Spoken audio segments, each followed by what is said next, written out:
नमस्कार, मैं प्रियंका मेहता। मैं उम्मीद करती हूँ कि सभी भारतवासी अपने घरों पर होंगे, स्वस्थ होंगे, सुरक्षित होंगे और देश द्वारा लागू किए गए नियमों का सही ढंग से पालन कर रहे होंगे और सभी एक ईमानदार नागरिक के रूप में 1.25 अरब जनसंख्या के साथ एक दूसरे के लिए कर्तव्यनिष्ठ होंगे। इन सभी हालातों के बीच में एक ऐसा योद्धा वर्ग है जो न केवल इस महामारी से लड़ रहा है, बल्कि घरों में कैद पूरी जनसंख्या को भरण पोषण करने के लिए, अनाज उपलब्ध कराने के लिए, इस असुरक्षित माहौल में भी, खिलखिलाती धूप में भी अपने काम पर लगा हुआ है। और वह कोई नहीं बल्कि मेरे देश की पहचान, आन बान और शान है, जिसे हम किसान कहते हैं। और हम सभी जानते हैं कि भारत की पहचान गांवों से है और गांवों की पहचान किसानों से है। लेकिन क्या हमें ये नहीं लगता है कि इस परिस्थिति में किसान भी उस जोखिमपूर्ण जिंदगी से जी रहे हैं जिसका मूल्य शायद ही वापस किया जा सकता है। तो किसान वर्ग के लिए मेरी संवेदनाएं जो स्वतः स्फुरित हुआ, उसी को मैं शब्दों के माध्यम से पिरोने की कोशिश की और इसे स्वरबद्ध करके मैं अपनी आवाज दे रही हूँ। कृपया ध्यान से पूरी कविता सुनें। कैसी है ये विडंबना कि किसानों को लेकर सिर्फ लोगों की भावनाएं ही उमड़ रही है। कैसी है ये विडंबना कि किसानों को लेकर सिर्फ लोगों की भावनाएं ही उमड़ रही है। मानो ऐसा लग रहा है सभ्य समाज के तर्कस से बस किसानों को लेकर दिखावे की तीर ही चल रही है। कृषि प्रधान देश हमारा फिर भी देखो ये बेचारा, कृषि प्रधान देश हमारा फिर भी देखो ये बेचारा, अपनी ज़रूरतों को पूरा करने के लिए फिरता मारा मारा। बड़ा कष्ट होता है कहने में, बड़ा कष्ट होता है कहने में, 50 ग्राम चिप्स का पैकेट 10 रुपए, 1 किलो आलू की कीमत 20 रुपए मात्र।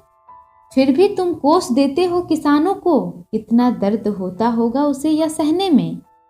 पसीने की खुशबू से नहाया हुआ, धूप और बारिश सहकर अपने फर्ज को निभाया हुआ, पसीने की खुशबू से नहाया हुआ, धूप और बारिश सहकर अपने फर्ज को निभाया हुआ, हर गांव में मिल जाएगा कोई किसान अपनी जरूरतों को पूरा ना कर पाने का दर्द छिपाया हुआ। सस्ती हमें सिर्फ अनाज और सब्जियां ही क्यों चाहिए? सस्ती हमें सिर्फ अनाज और सब्जियां ही क्यों चाहिए? कभी महंगे जूतों, कपड़ों आदि के बारे में सोच लिया होता तो विश्वास मानो मेरी आज किसानों की भी हर ख्वाहिश पूरा हुआ होता। उनके सपनों का भी सपना होता है कि वो पूरा हो जाए उनके लिए, उनके सपनों का भी सपना होता है कि वो पूरा हो जाए उनके लिए। लेकिन हम ये बात समझ कहाँ पाते हैं। अगर सब्जी की कीमत थोड़ी सी बढ़ाना चाहे किसान, तो हम देख सहन नहीं कर पाते हैं और हर फिजूल बात के लिए किसानों को कोस जाते हैं। बड़ा अफसोस होता है कहने में, बड़ा अफसोस होता है कहने में, सब कमा रहे हैं जो जुड़े हैं किसानों से, प्रत्यक्ष या अप्रत्यक्ष रूप से वो अपनी हस्ती बना रहे हैं, तो सिर्फ हमारे किसान ही क्यों पीछे रह जा रहे हैं।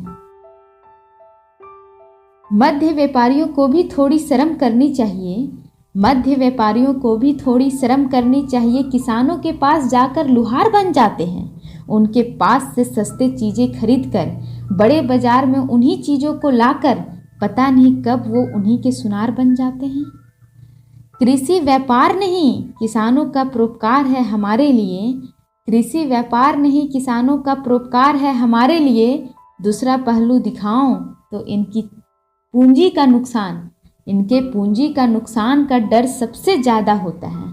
अगर इनका उत्पाद समय पर ना बिके तो इन्हें खराब होता देख भला किसान के अलावा और कौन रोता है। यूं ही नहीं मिल जाता दुकानों में आटा, यूं ही नहीं मिल जाता दुकानों में आटा, किसी ने तपती धूप में गेहूं था काटा।